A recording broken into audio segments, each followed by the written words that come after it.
সভাপতি মহোদয়কে আদি কৰি কাউন্সিলাৰ মহোদয় আৰু আপোনালোকৰ ৱাৰ্ডৰ মেম্বাৰ পঞ্চায়ত সদস্য মহোদয় আৰু সমবেত এই লাইনা বাগানৰ শ্ৰদ্ধা ৰাইজ, মই বিশেষ মাত্ৰ 1 মিনিটমান কওঁ। কথা হৈছে ভাৰত স্বাধীন হোৱা 75 বছৰ হ'ল। 2014 বিজেপি চৰকাৰ অহাৰ পৰা এটা আমূল পৰিৱৰ্তন হৈছে। এইবোৰ কথা মই কৈ লাভ নাই, চবেই জানে। ৰাস্তা পদূলি, স্কুল, কলেজ, আমাৰ সেইবোৰ ডাঙৰ কলেজ হ'ল। তাৰ পাছতে ডাঙৰ ডাঙৰ ইণ্ডাষ্ট্ৰী বহিলে আমাৰ তাত। মই এতিয়া বৰ্তমান মেনেজিং ডাইৰেক্টৰ, 100 কোটি ডাঙৰ প্ৰজেক্ট আহিছে।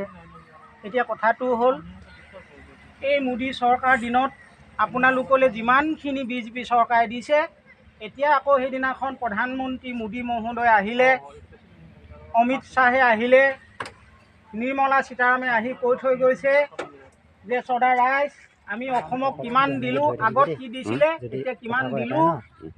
আকৌ এতিয়া ইলেকশ্যন হ'ল।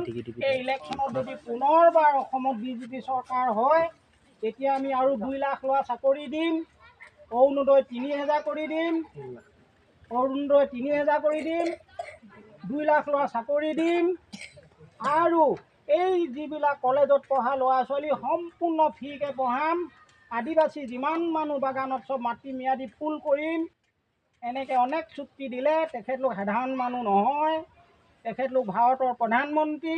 তেখেতলোকে আৰু 4 বছৰ কাল প্ৰধানমন্ত্ৰী হৈ থাকিব। কিন্তু আমাৰ অসম চৰকাৰখনৰ কাৰ্যকাল উকলিলে।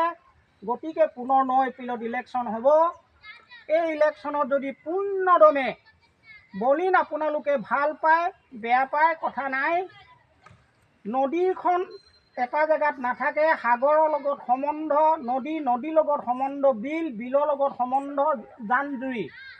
জান-জুৰিত মাছ থাকিব যদি ডাঙৰ নদীৰ লগত সম্বন্ধ থাকে। তেতিয়া যদি আপোনাৰ বাৰীত খনা পুখুৰীটো যদি কাৰো লগত সম্বন্ধ নাথাকে, তেতিয়া সেই পুখুৰীত মাছ নোলায়। ঠিক তেনেকৈ প্ৰধানমন্ত্ৰী বিজেপি, অসম মুখ্যমন্ত্ৰী চলাই গ'ল বিজেপি, আকৌ পুনৰ বিজেপি হ'বই। 100% মুখ্যমন্ত্ৰী হিমন্ত বিশ্ব হ'ব। কিন্তু এই শদিয়া সমষ্টি MLA জন যদি বিজেপি নহয়, বেলেগ হয়, তেতিয়া আপোনালোকে যিমান আঁচনি পাইছে, আৰু অমিত শ্বাহে কৈ থৈ গৈছে আৰু দিব, প্ৰধানমন্ত্ৰীয়ে কৈ থৈ গৈছে আৰু দিব, ল'ৰা ছোৱালী পঢ়া শুনা ফ্ৰী কৰিব, বাগান আদিবাসীক মাটি ম্যাদী চব ফুলফিল কৰিব, ঘৰ দিব। সেই আঁচনিবোৰ টকা আহিব, নিশ্চিত আহিব। যদি চৰকাৰ প্ৰধানমন্ত্ৰী 4 বছৰ থাকিব, অসমত মুখ্যমন্ত্ৰী হিমন্ত বিশ্ব বিজেপি হ'বই। কিন্তু শদিয়া সমষ্টি প্ৰাৰ্থীজন আপোনালোকে যদি জিকাই ল'ব নোৱাৰে, তেতিয়া আপোনাৰ প্ৰেচিডেণ্টে আপোনালোকক কথা দিয়া মতে কাম কৰিব নোৱাৰিব। আৰু এই বাইদেউ মেম্বাৰ বাইদেৱে আপোনালোকক একো দিব নোৱাৰিব। কাৰণ প্ৰধানমন্ত্ৰী মুখ্যমন্ত্ৰীৰ লগত আপোনালোকৰ সমষ্টিটো সম্বন্ধ ছিগি থাকিব।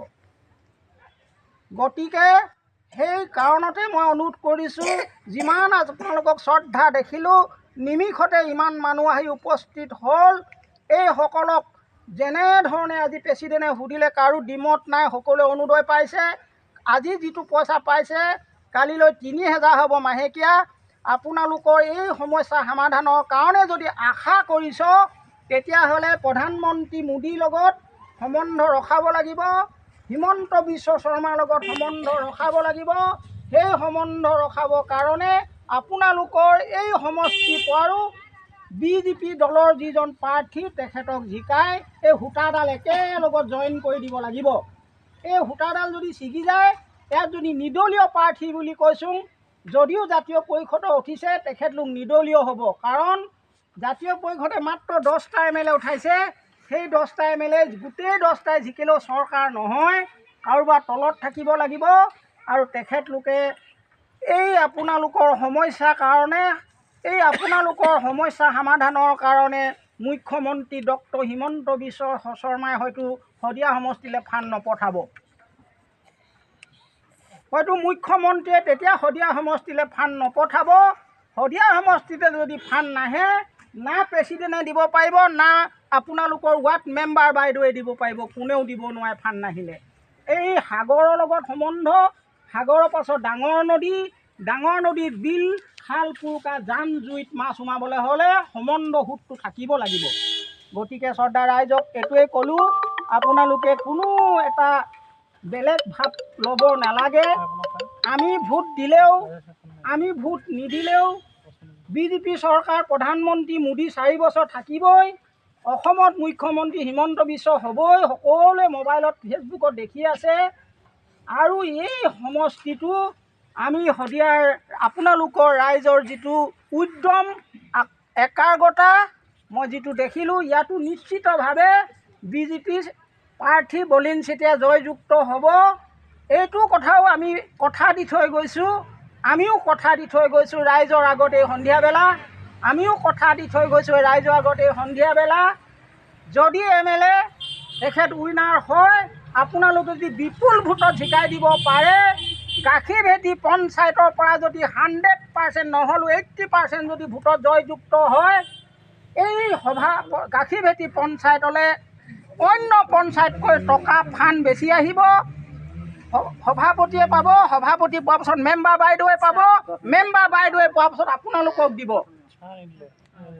এই MLA জিকিলে এই শদিয়া সমষ্টিলৈ ফাণ্ড আহিব। শদিয়া সমষ্টিৰ ফাণ্ডটো এই পঞ্চায়তৰ গাখীৰভেটি পঞ্চায়তৰ প্ৰেচিডেণ্টে পাব। প্ৰেচিডেণ্টে পোৱাৰ পাছত মেম্বাৰ বাইদেৱে পাব, মেম্বাৰ বাইদেৱে পোৱাৰ পাছত আপোনালোকক দিব। এতিয়া চৰকাৰ শেষ। 9 এপ্ৰিলত ইলেকশ্যন। আকৌ পুনৰ চৰকাৰ বিজেপিত পদুম ফুলত ভোট দি আনিব লাগিব। ভোট দিবৰ কাৰণে সেইদিনাখন আপোনালোকে সকলোৱে সজগ হৈ থাকিব লাগিব। কোনেও যাতে দেৰি কৰিব নালাগে।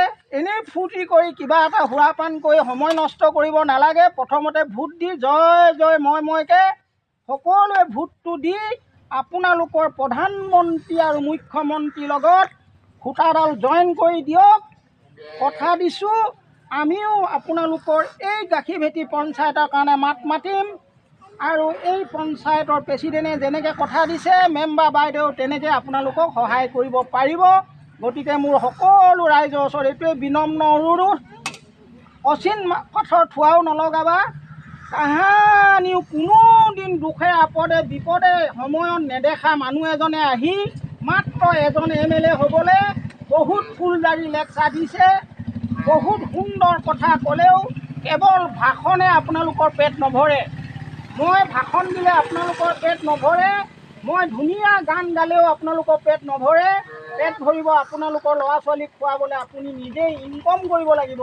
সেই চৰকাৰে আপোনালোকক ঘৰখন চলাবলৈ মহিলা উদ্যমিতা আঁচনি দিছে, অৰুণোদয় দিছে, PM কিষাণ দিছে।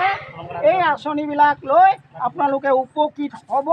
সদৌ শেষত ৰাইজৰ ওচৰত এইটোৱে বিনম্ৰ অনুৰোধ, কোনেও যাতে ভোট নিদিয়াকৈ নাথাকে। সকলোৱে পদুম ফুলত ভোট দিয়ক।